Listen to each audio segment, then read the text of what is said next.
Today is World Diabetes Day. It's a disease that has great prevalence in South Africa and indeed in Africa. Greg Bryant is the country manager for South Africa at Bayer Diabetes Care. He's on the line now to talk. Morning to you, Greg. Is it fair what I just said? That's the silent killer? Good morning, David, and thank you so much for the opportunity. Yes, you are quite correct. It is a silent killer. And it's interesting that a lot of people don't know about the signs and symptoms of diabetes. Well, tell us what they are, Greg. Signs and symptoms, generally speaking, would be things like blurred vision, tiredness and fatigue, excessive thirst, tingling and numb hands and feet, a hunger, always hungry, and always a frequent need to pass urine. The thirst and the urination, that would be most common in the evening. So those are typical signs and symptoms, and if you were to be exhibiting some of those signs and symptoms, then it would be advisable for you to have your blood glucose tested. Greg, it's Tumisho here. Perhaps tell us about the significance of having World Diabetes Day. Do you think that it brings a renewed awareness for this illness? Thank you for the question. I think it definitely does bring an awareness. World Diabetes Day, 14 November, is the primary global awareness campaign of the diabetes world, and it was actually introduced in 1991 by the International Diabetes Federation, IDF, as well as the WHO, and that was in response to the alarming rise in diabetes around the world.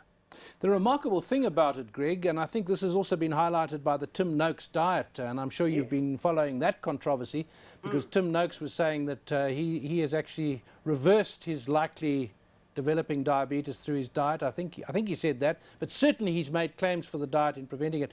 And it's a disease that, if not entirely preventable, it would be preventable, or its effects would be neutralized if it's identified early. So isn't that the key for Diabetes Day?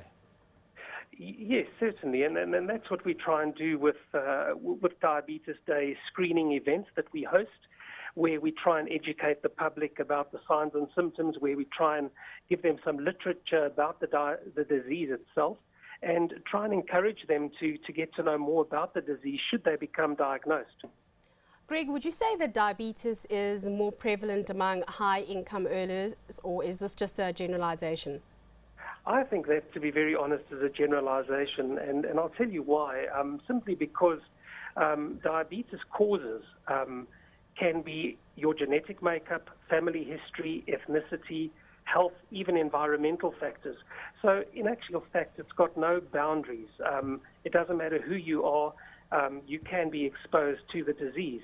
And that's why lifestyle...